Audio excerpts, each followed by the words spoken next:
Good evening students. मैं doctor Ranjan Saxena आज dynamics में नया चैप्टर सेंट्रल ऑर्बिट शुरू करने जा रहा हूँ। इस सेंट्रल ऑर्बिट्स के दो पोर्शंस हैं, एक है प्लैनेटरी मोशन और एक है केपलर लॉज।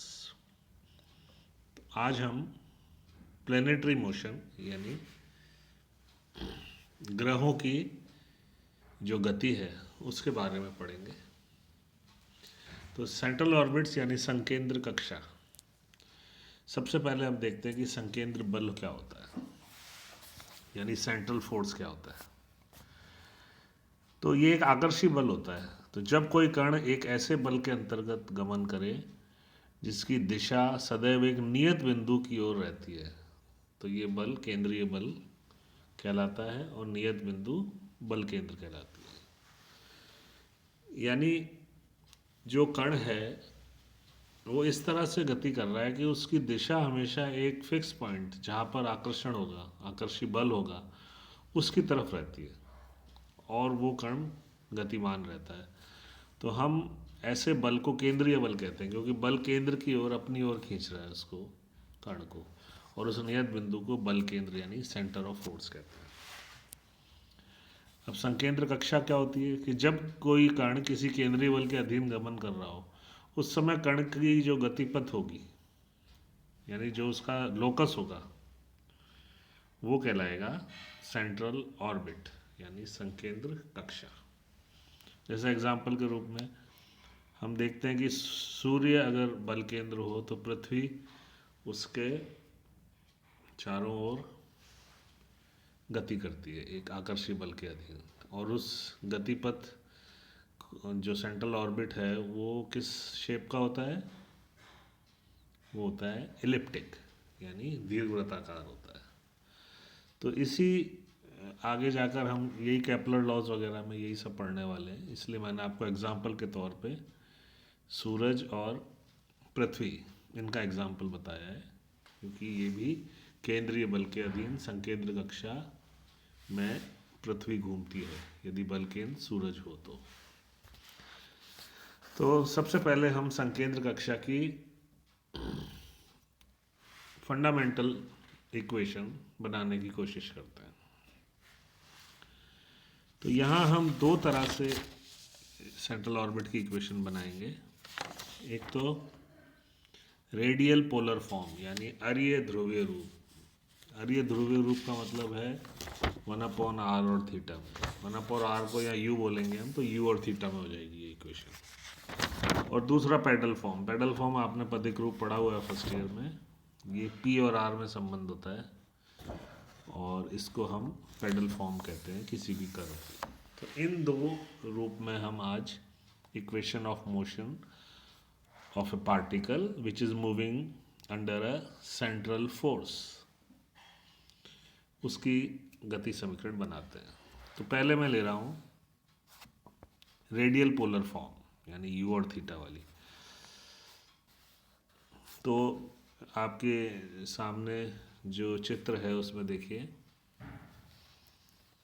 मान लो समतल में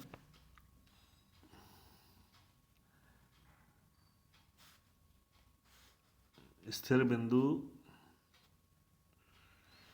O जो है उसको ध्रुव माना है और इससे गुजरने वाली जो क्षैतिज रेखा है उसको प्रारंभिक रेखा मान लेते हैं, और कर्ण मान लीजिए t समय पर p पर है।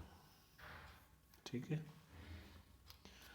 मान लेते हैं p के कोऑर्डिनेट्स r और थीटा हैं। तो पोलर फॉर्म में r जो होगी वो होगी ध्रुवांतर रेखा की लंबाई OP और थीटा होगा ध्रुवांतर कोण यानी एंगल POX। ये सब चित्र में आपको क्लियर है। AB जो है वो गतिपथ है कण का और कण t समय पर। अब p पर अगर उस कण का वेग को कैपिटल V बोले हम, तो हम जानते हैं वेलोसिटी हमेशा अलोंग द टेंजेंट एक्ट करती है, स्पर्श रेखा के अनुदिश एक्ट करती है। तो वो टेंजेंट बना लिया है और O से इस टेंजेंट पे आप लंब डालोगे तो ये लंब स्मॉल p कहलाएगा। ये इसका स्टैंडर्ड नोटेशन है। और OP जो ध्रुवांतर रेखा की लंबाई है वो स्मॉल r कहलाती है, ये आप जानते हैं। अब हमने जैसा पहले चैप्टर में अरीय और अनुप्रस्थ त्वरण, ये जो चैप्टर पढ़ा था, इसमें कण का अरीय त्वरण क्या होगा? R double dot minus r theta dot square, equation number 1। और ये किसके बराबर होगा? एफ के बराबर। एफ अगर आकर्षी बल ले लें हम तो एफ के बराबर, और क्योंकि गति हमेशा ओ की तरफ रहेगी कण की, इसलिए इसको माइनस एफ आप ले लीजिए। और इस अवस्था में क्योंकि सारा बल ध्रुवांतर रेखा के अनुदिश ही लग रहा है, तो अनुप्रस्थ घटक जो होगा त्वरण का वो 0 होगा। तो परिणामी त्वरण अरीय त्वरण के बराबर ही होगा। तो आप जब अनुप्रस्थ त्वरण को 0 लेंगे तो उससे मिलेगा 1/r d/dt are square theta dot. इसको आप इंटीग्रेट करेंगे तो ये मिलेगा r square theta dot equal to constant, है ना। जब आप इसको आर को क्रॉस मल्टीप्लाई कर देंगे, d/dt को इंटीग्रेट करेंगे तो हट जाएगा, तो आर स्क्वायर थीटा डॉट आ जाएगा।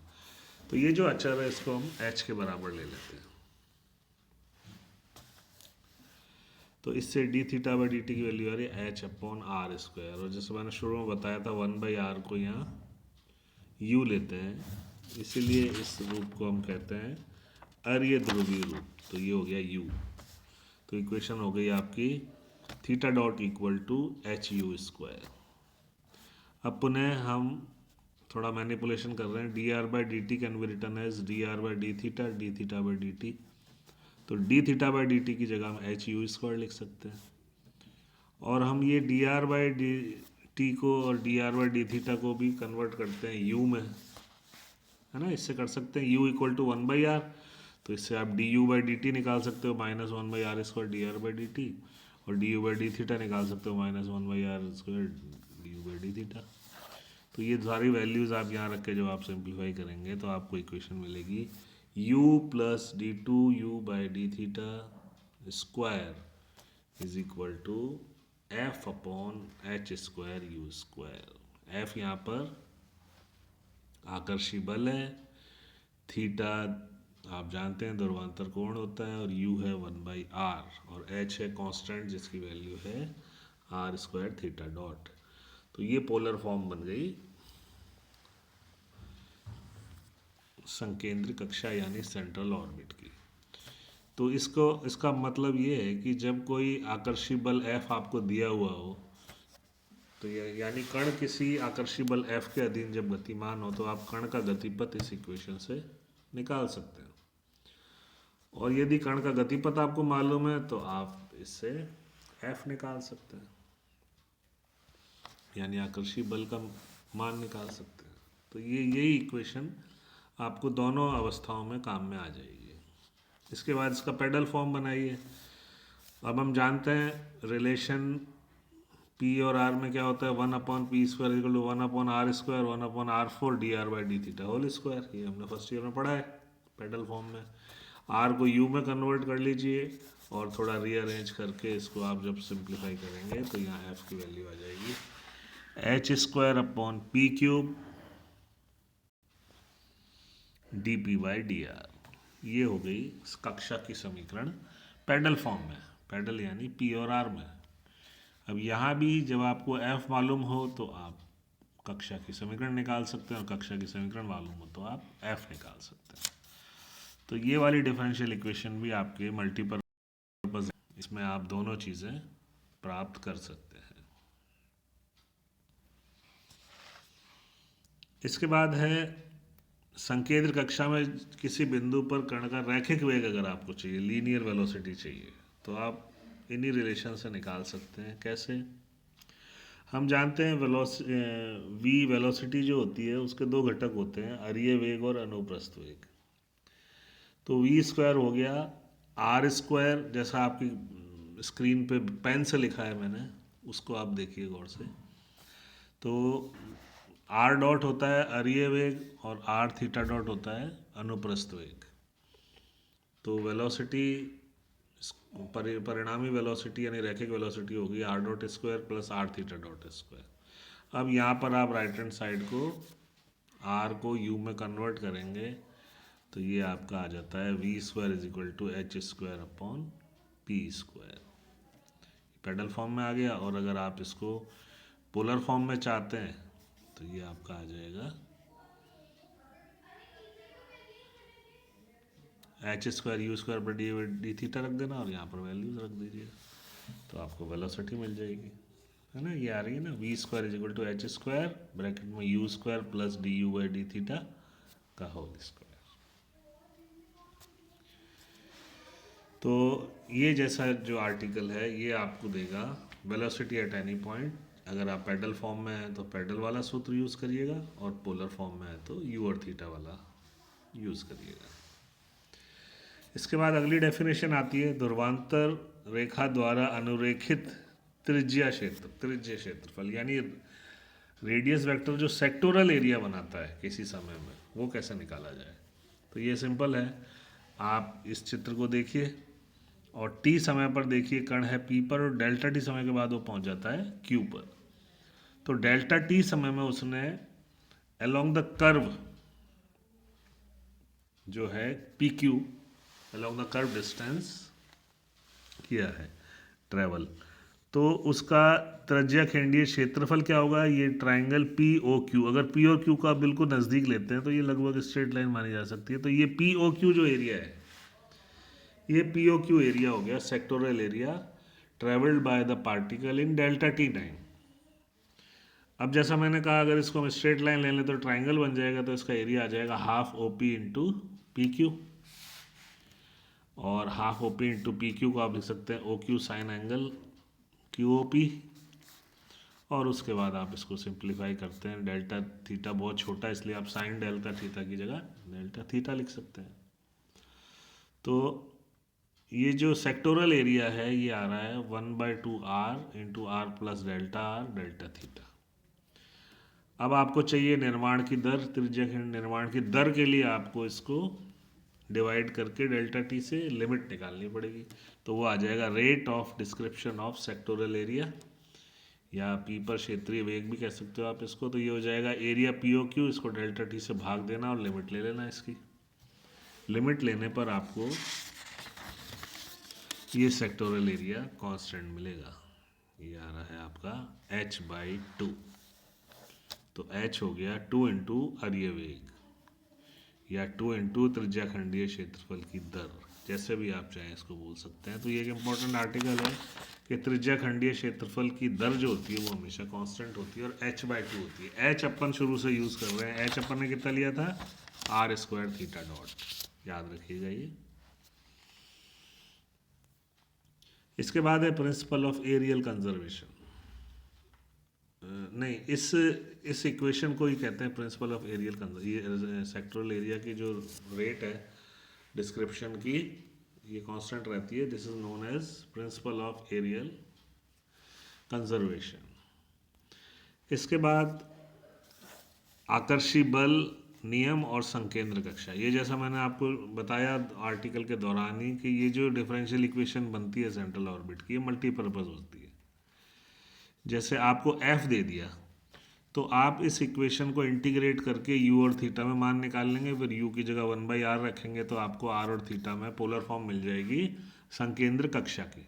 यानी f आकर्षी बल मालूम हो तो संकेंद्र कक्षा इंटीग्रेट करके प्राप्त की जा सकती है। और यदि आपको संकेंद्र कक्षा दी हुई हो तो आप डिफरेंशिएट करके इसमें वैल्यू रख के f निकाल लेंगे। तो ये आपको जो इक्वेशन है ये मल्टीपर्पज़ होती है और ये दोनों चीज़ें आपको इसी एक ही इक्वेशन से दोनों चीज़ें निकल जाएंगी। एक चीज़ में डिफरेंशिएट करना पड़ेगा, एक बार आपको इंटीग्रेट करना पड़ेगा।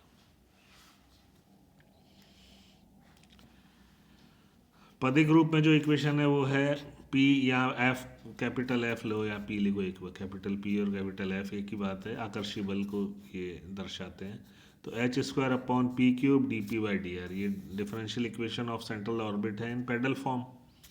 इसमें भी अगर आपको p दिया हो तो आप इंटीग्रेट करके कक्षा की इक्वेशन निकाल सकते हैं, और कक्षा की इक्वेशन दी है तो डिफरेंशिएट करके कैपिटल P निकाला जा सकता है। तो चाहे पोलर फॉर्म हो चाहे पेडल फॉर्म हो, ये एक ही इक्वेशन आपको दोनों रिजल्ट्स दे देगी। नेक्स्ट है टाइम इन एन ऑर्बिट। एक ऑर्बिट यानी कक्षा यानी गतिपथ। तो जब एक पार्टिकल या एक ग्रह अपनी कक्षा में रहता है तो वो कितनी देर तक कक्षा में रहेगा। तो हमको यहाँ दोनों पॉइंट्स चाहिएंगे कि भाई T1 से T2 या θ1, वहाँ जो 2 पॉइंट्स है वहाँ टी का या थीटा का क्या मान है, ये हमको मालूम होना चाहिए।